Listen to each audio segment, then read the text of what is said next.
Hi, I'm Paulie, and you don't always have to spend a fortune to play the latest video games. A refurbished computer costs significantly less, plus you can feel good knowing you've done your part keeping rubbish out of landfill. In today's project, I refurbish a computer from old parts I've got lying around for a friend, and we do the build for nothing. In the last episode, after installing all the components, I discovered that the motherboard didn't work, so I had to find another board and then reinstall everything once again. In today's episode, I reinstall a new motherboard, test the CPU cooler, install the operating system, software and components. By testing the CPU cooler, we can find out if the system stays cool before continuing with the assembly and installation of software. Once testing is complete and I'm satisfied that the CPU will stay cool, I continue to assemble the rest of the components, installing the hard drive and graphics card.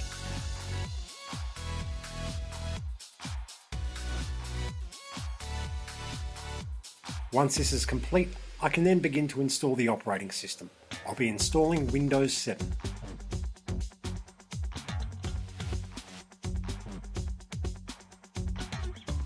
While I'm installing Windows 7, I'll also download the drivers for the motherboard and components.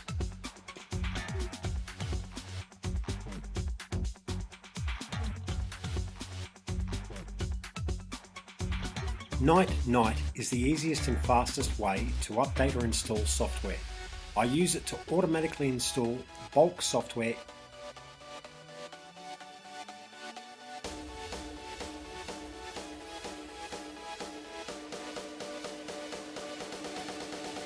Following this, I installed the software for the components, specifically the capture card. With everything installed, it's time to start up our free gaming PC.